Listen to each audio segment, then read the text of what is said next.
I think the perfect place to start taking a look at Illustrator is to open up a familiar logo and take you through the interface and Workspace. For this quick start lesson, we'll start with the Essentials workspace. Actually, I always like to see the image come in on the left without any distractions, so I'll customize the workspace by dragging this toolbar to the right, along with some of the more important palettes. As usual, the color and swatches palettes are the ones I use the most, so I'll put those into position. And at the bottom, I'll make sure that the Layers palette is visible, along with the Character palette, the Align, and Pathfinder palettes.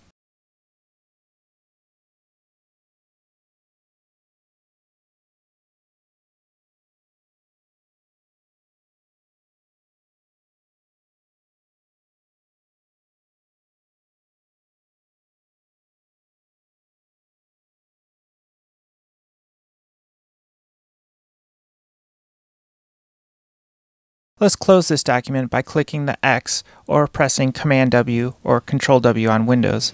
And to make a new document, like most applications, you must choose File New from the menu or press Command N or Control N on Windows and choose the size of the canvas you'd like to start with.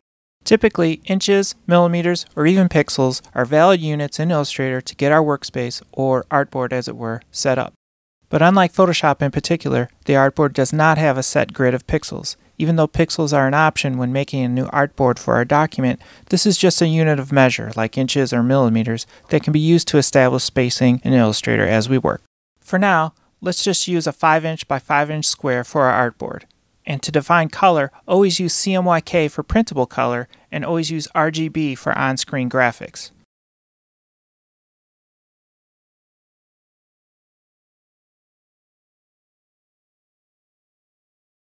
I'll draw a simple shape with the Shape tool to use as a sample asset.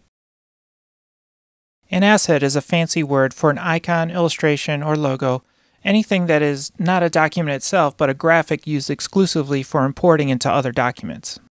Now that we have something on screen, let's get used to navigating around. Like most Adobe applications, just hold down the spacebar to pan around the image.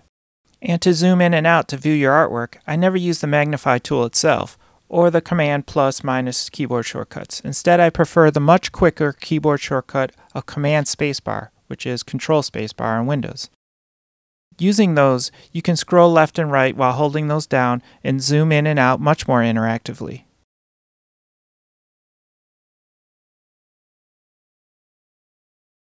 There are also a few full-screen viewing modes. Toggle the F key to cycle through those,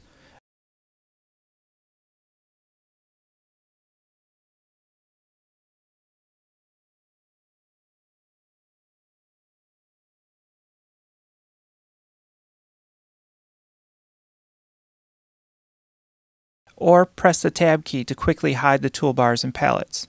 Now that we know how to get around in Illustrator, we'll get started making something in the next video.